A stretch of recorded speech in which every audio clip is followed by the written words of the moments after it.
કાવો નીતિનભાઈ, તારીખ અને સમય નક્કી કરીએ. મારા પપ્પા સભામાં બેઠા છે. મારા બાપની સોગંદ અને ડોક્ટર ભીમરાવ બાબા સાહેબ આંબેડકરની સોગંદ નક્કી કરો તારીખ અને સમય. હાથમાં ડબલું લઈને મોદીના નામ ઉપર કૂછડો મારવા પેલા સ્ટેડિયમ ઉપર ના આવું તો મારું નામ બી જિગ્નેશ મેવાણી છે. કડીની પેટા ચૂંટણીની અંદર એક પછી એક વાર પ્રહાર થઈ રહ્યા છે નીતિન પટેલ ઉપર. અને જ્યારથી આપણે જોયું છે કે કોંગ્રેસ દ્વારા અનેક એવા નેતાઓ છે કે જે નીતિન પટેલને આડે હાથ લેતા નજરે પડ્યા છે, અને હવે વારો છે જિગ્નેશ મેવાણીનો કે એમણે પણ હવે નીતિન પટેલને કડક શબ્દોમાં આક્રમક તેવરથી સંભળાવી દીધું છે. નમસ્કાર, આપ જોઈ રહ્યા છો નિર્ભય ન્યૂઝ અને હું છું આપની સાથે રિદ્ધિ.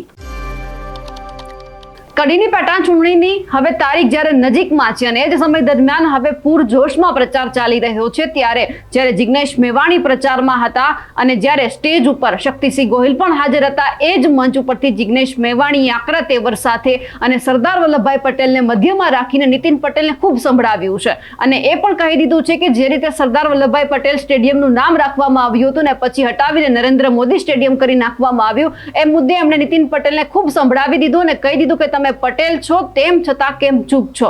વધુમાં જે જિગ્નેશ મેવાણીનો આક્રમક તેવર છે સરદાર વલ્લભભાઈ પટેલ સ્ટેડિયમને લઈને અને ખાસ કરીને ડોક્ટર ભીમરાવ આંબેડકરને લઈને તેઓ શું બોલ્યા છે તે સાંભળીએ.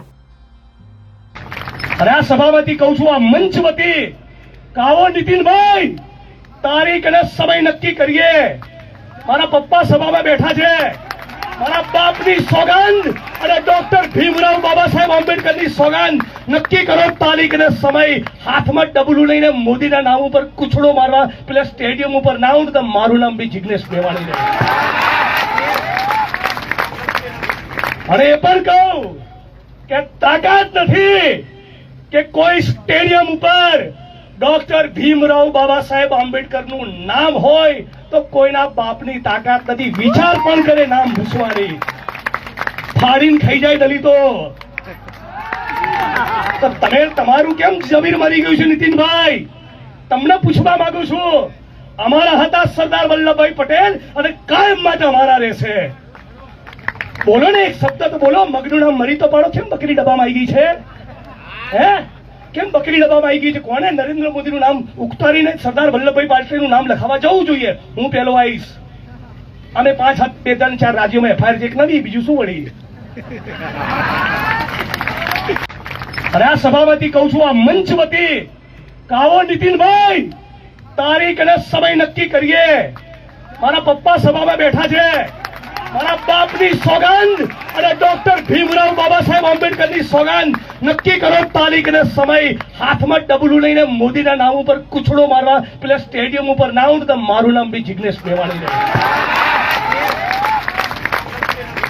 અને એ પણ કહું કે તાકાત નથી કે કોઈ સ્ટેડિયમ ઉપર ડોક્ટર ભીમરાવ બાબા સાહેબ આંબેડકરનું નામ હોય તો કોઈના બાપની તાકાત નથી વિચાર પણ કરે નામ ભૂસવાની. ફાડીને ખાઈ જાય દલિતો. તો તમે તમારું કેમ જમીર મરી ગયું છે નીતિનભાઈ? તમને પૂછવા માંગુ છું. અમારા હતા સરદાર વલ્લભભાઈ પટેલ અને કાયમ માટે અમારા રહેશે. બોલો ને, એક શબ્દ તો બોલો. મગનું નામ મરી તો પાડો. કેમ બકરી ડબ્બામાં આવી ગઈ છે? હે, કેમ બકરી ડબ્બામાં આવી ગઈ છે? કોને નરેન્દ્ર મોદીનું નામ ઉતારીને સરદાર વલ્લભભાઈ પટેલનું નામ લખાવા જવું જોઈએ? હું પેલો આવીશ. અમે 5, 7, 2, 3, 4 રાજ્યોમાં એફઆઈઆર ચેક નથી, બીજું શું વળી?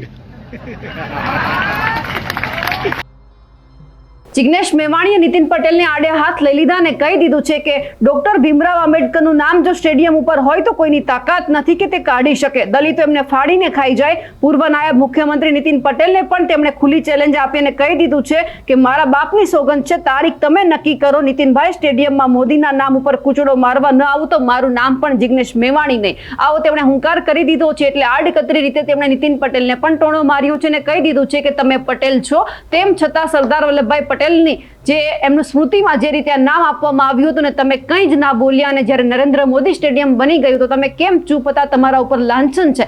આવા શબ્દ પણ એમણે કહી દીધા છે. પરંતુ એ જોવાનું છે કે આ બધાની વચ્ચે નીતિન પટેલનો કોઈ ખુલાસો આવે છે કે કેમ.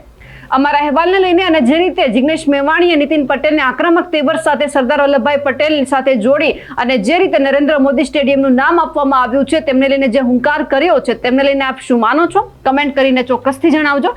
સાથે જ અમારી નિર્ભય ન્યૂઝ ચેનલને લાઇક, શેર અને સબસ્ક્રાઇબ કરવાનું ભૂલશો નહીં. નમસ્કાર.